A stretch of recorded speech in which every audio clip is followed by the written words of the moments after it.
Good afternoon and welcome to the Midday News. Here's what we have in the bulletin. Former Education Minister and co-accused to return to court in June. PSOJ concerned about standard of living in Jamaica. And later in sports, Issa still unsure about ruling regarding KC athlete at Champs. Thanks for joining us. I'm Kalisha Williams and here are the details. Former Education Minister Ruel Reid and former Caribbean Maritime University President Fritz Pinnock, along with their three co-accused, are to return to the Kingston and St. Andrew Parish Court on June 12, pending the outcome of a judicial review. A new judicial review of the case, which was heard in February before a single judge, has been set for May 7 to 8 to be heard before a panel of 3 judges. The Supreme Court is to review a ruling that Mr. Reid and his co-accused have a case to answer over their alleged corruption actions. Chief Parish Judge Chester Crooks had ruled last February that the accused who are implicated in a multi-million-dollar fraud scheme had a case to answer. The judge's ruling was in response to a preliminary objection raised by Mr. Reid and Mr. Pinnock on the basis that the charges against them should be nullified, as the Financial Investigations Division, which leveled the charges, had no authority in law to arrest or charge them. Mr. Reid and Mr. Pinnock took issue with the decision after Justice Crooks declared that he was recusing himself from the trial because of a perceived conflict of interest and sought a judicial review. It was later revealed that the conflict was in relation to the judge's attendance at Monroe College while Mr. Reid was head boy. For a second consecutive day, workers at the Yuatan operations of Bauxite Alumina Company, WINDALCO, are staying off the job over stalled wage talks with the company. As part of their protest action, the workers blocked the Yuatan main road, preventing vehicular access. The workers are upset as they say they have taken their plight to the Industrial Disputes Tribunal 3 times, but are nowhere closer on settling basic entitlements like overtime and travel allowances. They are also telling us that there is no one in Jamaica that works for the company that can make any decision of giving us any more money. So why is it that we should sit down in a negotiation with them if they can't make a decision? Why is it that we should go to the IDT if the IDT at the end is going to tell us that they cannot make any decision because of our contractual arrangement? Union of Clerical, Administrative and Supervisory Employees Chief Delegate at the Yuatan plant, Garth Cheese, says the upset workers decided to take their protest to the main road due to the unresponsiveness of WINDALCO's management. We are not getting any reply from anyone. As a matter of fact, the company accused us of blocking the road, which we weren't doing. So the workers have decided that since they are being accused of blocking the company road, might as well we block the main road so that we can get some redress from government. If the government can't deal with this, then that would mean that when they're telling us about the national interest, the only interest that is national here is for the foreign investors. That is the only national interest here. Jamaica's growth cannot come from the local economy alone. That's the view of President of the Private Sector Organization of Jamaica, Metriciaga. He says Jamaica has to comply with global financial regulations to sustain its economy.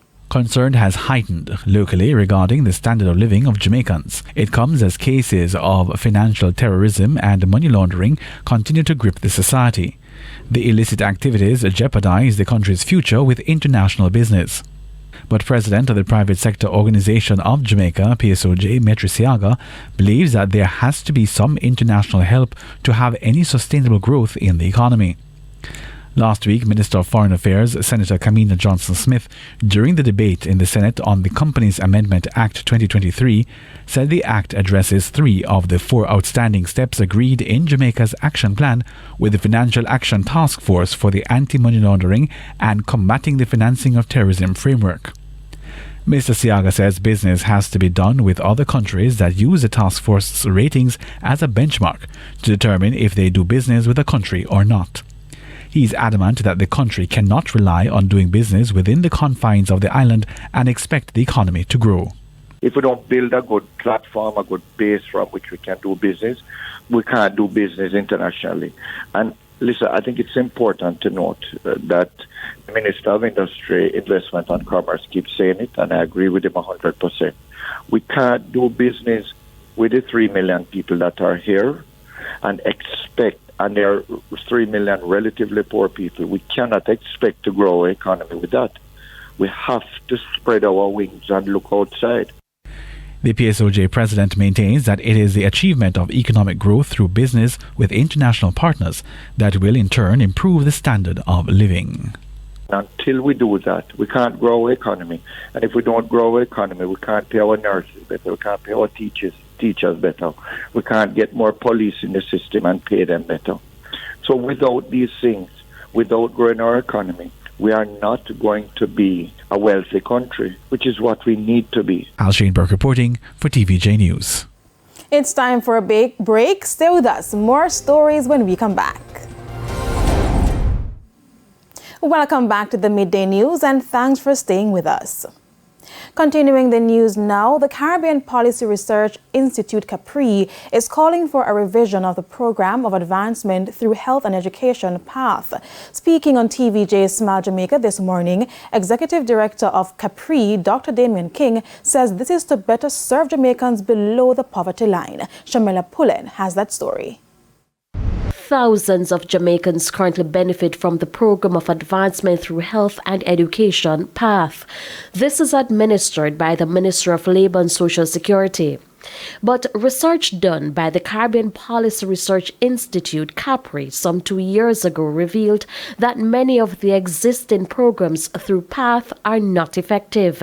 But what has happened over the years is that it has been found in cash transfer programs around the world that the conditionalities may actually get in the way of the effectiveness of the program, because the households that are the most needy are the ones that have difficulty meeting the conditionalities.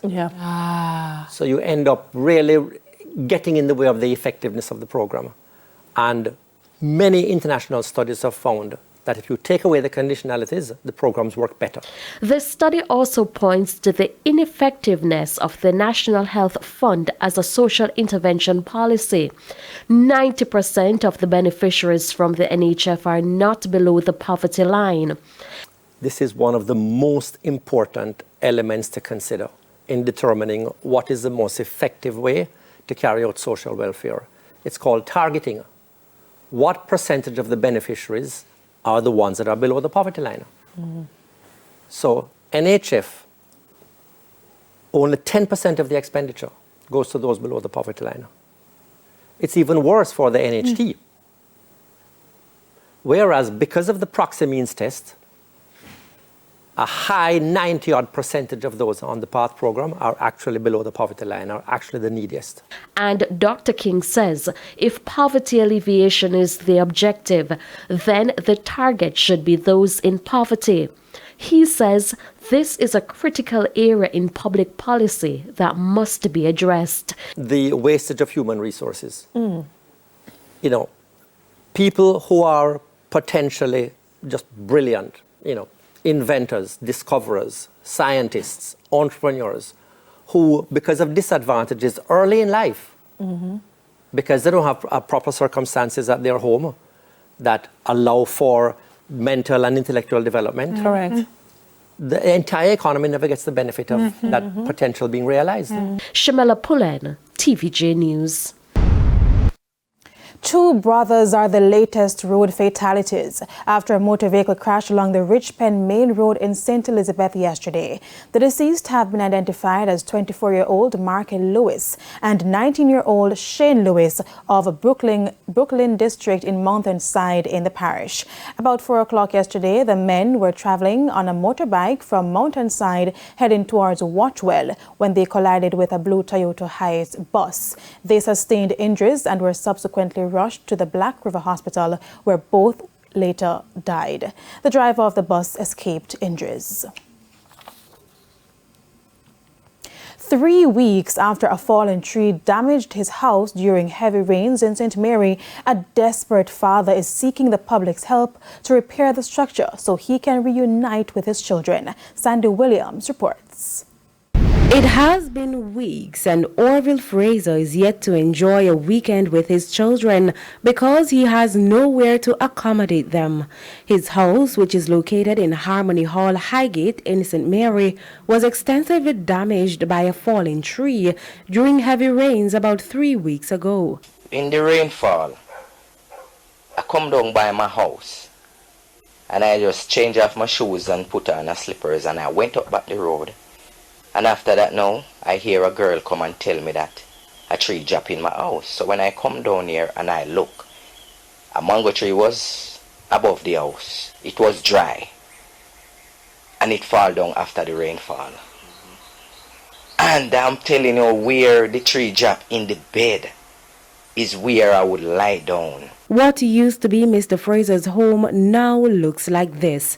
The tree still resting in the middle of the rubble, which blankets the furniture, including his bed. A reminder of the danger he escaped. I feel so good I'm alive now because if I was in the house, lying down, taking a rest through the rain, I would not hear today talking. I will be a dead man.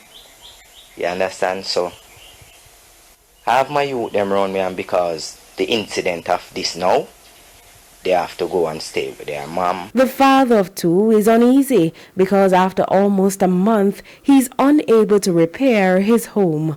He says his children frequently ask to visit him, but he has nowhere to keep them. Mr. Fraser explains that he has been trying to buy material to fix the structure. However, the expenses are far more than his income. It's why he's appealing to the public for assistance. I'm pleading for some help to try renovate our bad place, to have my youth around, because every day they calling me, Daddy, when you are fixing up the house? And I just put on 4 concrete ply on it, and I save so hard for it because I just some labor work I'm doing right now. You understand? So I'm just pleading for some help, crying out. Anybody can help me to fix up at my house because it is very hard. Persons wishing to assist Mr. Fraser may contact him at 876-333-5512. Sandy Williams, TVJ News. And it's now time for the Business Minute. Grace Kennedy, GK, has completed its acquisition of Scotia Insurance Caribbean. The business has been rebranded GK Life. The deal was first announced in August 2022. GK says the acquisition allows for the expansion of its insurance business across the Caribbean with offerings in 5 new territories.